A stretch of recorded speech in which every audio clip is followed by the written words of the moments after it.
कृष्णाय वासुदेवाय हरये परमात्मने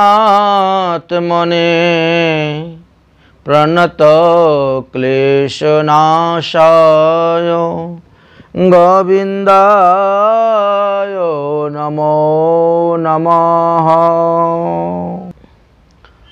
সুধী ভক্তবৃন্দগণ, এইবার যে ভগবান শ্রীকৃষ্ণের জন্ম জয়ন্তী ব্রত পড়েছে, এটি হলো 5250তম,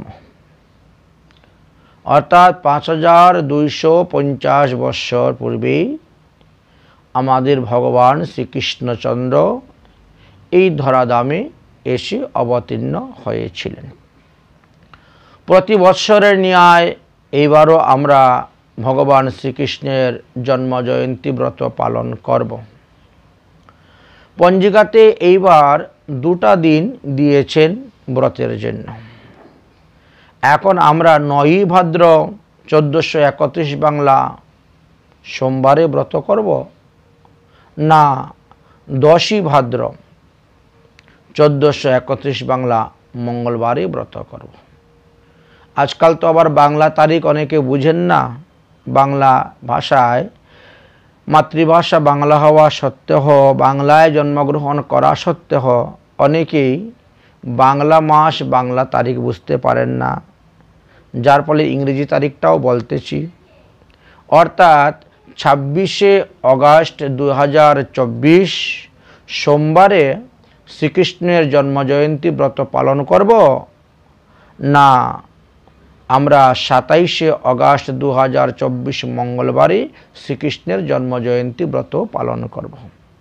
এই নিয়ে বিভিন্ন জনের বিভিন্ন মতবাদ, বিভিন্ন জনের বিভিন্ন সিদ্ধান্তের কথা আমরা শুনতে পাচ্ছি। প্রকৃতপক্ষে হরিভক্তি বিলাস নামক গ্রন্থেতে কি সিদ্ধান্ত দিয়েছেন সেই বিষয় নিয়ে আমরা আলোচনা করব।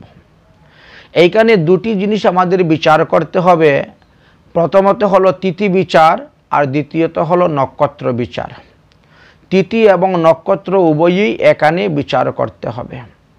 আপনারা মদনগুপ্ত পঞ্জিকায় বলেন, বা বেণীমাধবশীলের পঞ্জিকা, বা বিশুদ্ধ সিদ্ধান্ত পঞ্জিকা, বা কাশীর পঞ্চাঙ্গ ইত্যাদি সমস্ত পঞ্জিকাটি দেখবেন লেখা আছে যে 9 ভাদ্র 1431 বাংলা সোমবার, অর্থাৎ 26শে আগস্ট 2024 খ্রিস্টাব্দ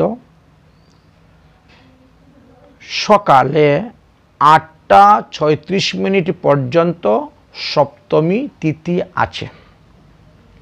তারপরে অষ্টমী তিথি লাগবে। এই কারণেই গোস্বামী মতে এখানে লেখা আছে যে সপ্তমী বিদ্যা হেতু সোমবারে ব্রত পালন করা হবে না, অর্থাৎ 26শে আগস্ট ব্রত পালন করা হবে না। গোস্বামী মতে সর্বদা পরাহে লেখা থাকে, দেখবেন পরাহে শব্দের অর্থ হলো পরের দিন। তাহলে পরের দিন আমরা কি পেলাম? 10ই ভাদ্র মঙ্গলবার 1431 বাংলা। ইংরেজিতে বলতে গেলে 27শে আগস্ট 2024 খ্রিস্টাব্দ শ্রীকৃষ্ণের জন্ম জয়ন্তী ব্রত পালন করা হইবে। আর এটি হলো 5250তম শ্রীকৃষ্ণের জন্ম জয়ন্তী। এবার বললেন মঙ্গলবার সকাল 6টা 39 পর্যন্ত অষ্টমী আছে, তারপরে নবমী তিথি লেগে গেছে। তাহলে বোঝা গেল এই যে শ্রীকৃষ্ণের জন্ম জয়ন্তী ব্রত আমরা পালন করিতেছি, এটা হলো অষ্টমী যুক্ত নবমীতে ব্রত পালন করা হচ্ছে। শাস্ত্রে বলছেন অষ্টমী যুক্ত নবমীতে ব্রত পালন করলে পরে নবমীতেই আমাদের পালন করিতে হয়। আচ্ছা, পালনের বিষয়টা পরে বলবো, সময়টা পরে বলবো। এতক্ষণ আমরা তিথি বিচার করলাম।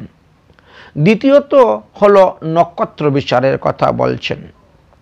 আচ্ছা, নক্ষত্রের দিকে যদি আলোচনা করি, তথাপিও সোমবারে ব্রত করা উচিত নয়, কারণ 9ই ভাদ্র 1431 বাংলা সোমবার অর্থাৎ 26শে আগস্ট 2024 খ্রিস্টাব্দ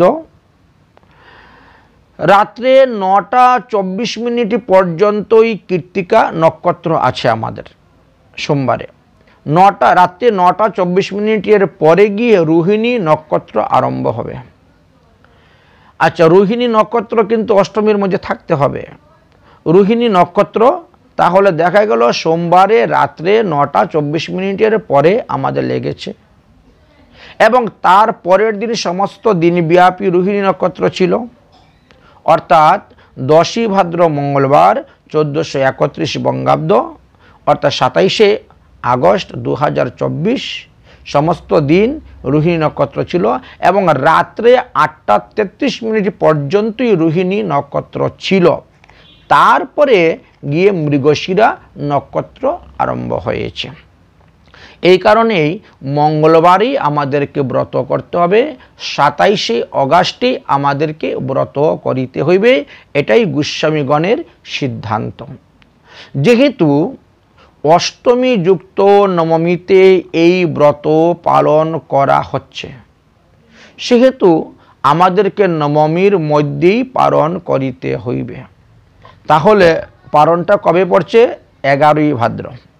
10 ভাদ্র ব্রত করা হচ্ছে, 11ই ভাদ্র 1431 বঙ্গাব্দ বুধবার অর্থাৎ 28শে অগাস্ট 2024 খ্রিস্টাব্দ।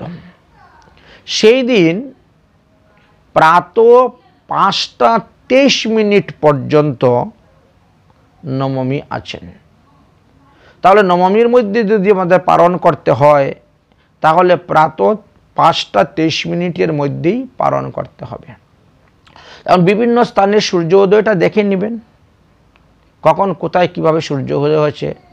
সাধারণত পঞ্জিকার মধ্যে লেখা আছে কলকাতা সূর্য উদয় 5টা 20। তাহলে কলকাতায় যারা আছেন, পশ্চিমবঙ্গে যারা আছেন, তারা মাত্র 3 মিনিট সময় পাচ্ছেন ব্রতের পালন করার জন্য, অর্থাৎ 5টা 23 মধ্যে ব্রতের পালন করিতে হইবে এবং নন্দ উৎসবও করিতে হইবে। আচ্ছা, 5টা 23 মধ্যে নন্দ উৎসব করবেন কেমন করে? নন্দ উৎসব বলতে আপনারা কি বোঝেন? শাস্ত্রে বলছেন দধির মধ্যে ঘৃত, ভুল হচ্ছে, দধির মধ্যে হলুদ, দধুর মধ্যে হলুদের গুঁড়া মিশ্রিত করলে পরে যেটা তৈরি হয় সেটা সকলের কপালের মধ্যে দিতে হয়, এটাই হলো নন্দ উৎসব। তারপরে আপনারা যথাসাধ্য দান দক্ষিণা করতে পারেন, নন্দ মহারাজ যেভাবে দান দক্ষিণা করেছেন আপনারা করতে পারেন, বা দধিযুক্ত হরিদ্রা সহিত অঙ্গনে ঢেলে তার মধ্যে গড়াগড়ি নন্দ উৎসব গান করতে পারেন, তারপরে স্নানও করতে পারেন। কারণ ওই দিবসে স্নান এবং দান করলে পরে সব কিছু সহস্র গুণ ফল পাওয়া যায়, যেহেতু বুধবারে ত্রিপর্ষা হয়ে গেছে, অর্থাৎ 3টি তিথির সংযুক্ত হয়েছে। সূর্য উদয়ের সময়ে দেখা গেল নবমী ছিল, তারপরে দশমী হয়ে গেছে এবং পরের দিন একাদশীও সংযুক্ত হয়ে যাচ্ছে। এই কারণে ত্রিপর্ষার কারণে এই ফলটা লাভ করা যায়। এখন বলছেন যারা বঙ্গদেশে আছেন তারা সূর্যোদয়ের পর 5টা 23 মধ্যে ব্রতের পালন করবেন, কিন্তু বৃন্দাবনে যারা আছেন বা শ্রীধাম বৃন্দাবনের পশ্চিম দিকে বা উত্তর দিকে বা দক্ষিণ দিকে যারা অবস্থান করছেন তাদের জন্য একটা বিশেষ নিয়ম দিয়েছেন। রাধাকুণ্ডের পঞ্জিকা যেটা আছে রঘুনাথ দাস গোস্বামী গদ্দির থেকে স্থাপন হয়েছে, সেই রঘুনাথ দাস গোস্বামী গদ্দির পঞ্জিকা অনুসারে সেখানে লেখা আছে যে বঙ্গদেশে যারা বাস করতেছেন তারা 5টা 23 মধ্যে পালন করবেন, আর বঙ্গদেশে ব্যতীত অর্থাৎ ব্রজমণ্ডলে যাহারা বাস করতেছেন বা ব্রজের থেকে পশ্চিম দিকে, উত্তর দিকে, দক্ষিণ দিকে যাহারা বাস করতেছেন তারা 9টা 33 মধ্যেও ব্রতের পালন করলে চলবে। এখন কথা হলো যে বঙ্গদেশে কাকে বলা হয়, এটাও একটা জানার বিষয়। সাধারণত দেখেন, বঙ্গদেশ বলতে ভারতবর্ষের পূর্বাঞ্চল, অর্থাৎ পূর্ববঙ্গ, বাংলাদেশ থেকে আরম্ভ করে যেগুলি আছে। পশ্চিমবঙ্গ বলতে কলকাতা থেকে আরম্ভ করে যতগুলি জেলা আছে। পশ্চিমবঙ্গ একটা বিভাগ, হ্যাঁ আচ্ছা, সমস্ত জেলা। ঠিক তেমনিভাবে উড়িষ্যা একটা প্রদেশ। পশ্চিমবঙ্গ যেমন একটা প্রদেশ আমাদের, উড়িষ্যাও কিন্তু আমাদের একটা প্রদেশ। ঠিক তেমনিভাবে পূর্ব বিহার, বিহার একটি প্রদেশ। আসাম আরেকটি প্রদেশ। অতএব এই প্রদেশগুলোতে যতগুলো জেলা আছে, যতগুলো থানা আছে, যতগুলো গ্রাম আছে, সবাই মানতে হবে প্রদেশ। ঠিক তেমনিভাবে অরুণাচল, মণিপুর, কুইমা, ইম্ফল, হ্যাঁ, নাগাল্যান্ড, এই সবগুলোই এর মধ্যে আসতেছে। এমনকি ত্রিপুরা রাজ্য, ত্রিপুরা রাজ্য, ত্রিপুরা প্রদেশের কথাও বলেছেন। তো এইভাবে দেখা গেল যে পূর্ববঙ্গ ওটা বাংলাদেশ আলাদা একটা দেশ। পূর্ববঙ্গ, পশ্চিমবঙ্গ রাজ্য এবং উড়িষ্যা রাজ্য, পূর্ব বিহার রাজ্য, অরুণাচল রাজ্য, আসাম রাজ্য, ত্রিপুরা রাজ্য, এইগুলি অর্থাৎ ভারতের পূর্বাদিকে অবস্থিত দেশগুলিতে যারা আছেন তাদেরকে বলেছেন যে আপনারা সূর্য উদয় হওয়ার পরে 5টা 23 মিনিটের মধ্যে ব্রতের পালন করবেন। তো প্রত্যেকটি স্থানেরই সূর্যোদয় সম্পর্কে আলোচনা করা আছে। তাহলে এই বিষয়ে আমরা এতটুকুই বলতে পারি যে শাস্ত্র সিদ্ধান্ত অনুসারে আমরা দেখতে পেলাম আগামী মঙ্গলবারে অর্থাৎ 27শে অগাস্টে আমরা এই ব্রত করব। 10ই ভাদ্র মঙ্গলবারে আমরা শ্রীকৃষ্ণের জন্মাষ্টমী ব্রত পালন করব। কোনো অবস্থাতেই সোমবারে এই ব্রত পালন করা যাবে না। স্মার্তমত অনুসারে যারা আছেন তারা করছে করুক, তাতে আমাদের কোনো আপত্তি নাই। কিন্তু আমাদের যারা গৌড়ীয় বৈষ্ণব, আমাদের যারা হরিভক্তি বিলাস গ্রন্থের সিদ্ধান্ত মেনে চলেন, তাদেরকে কিন্তু 10ই ভাদ্র মঙ্গলবার, 27শে অগাস্ট মঙ্গলবার এই ব্রত পালন করতে হইবে। এবং পারণের কথাও বলা হয়ে গেছে, পারণটা বুধবারে হবে। এবং বঙ্গদেশে যারা আছি তারা 5টা 23 মিনিটের মধ্যে ব্রতের পালন করবেন।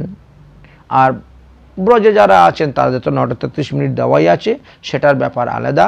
তো বঙ্গদেশে যারা অবস্থান করছেন তাদের জন্যই বিশেষ করে, বৃন্দাবনে তো সবাই বড় বড় পণ্ডিত, বড় বড় মহাজনগণ আছেন, তো তাদেরটার দিকে আমাদের দৃষ্টি না দিয়ে বঙ্গদেশের দিকে দৃষ্টি দিতে হচ্ছে বিশেষভাবে।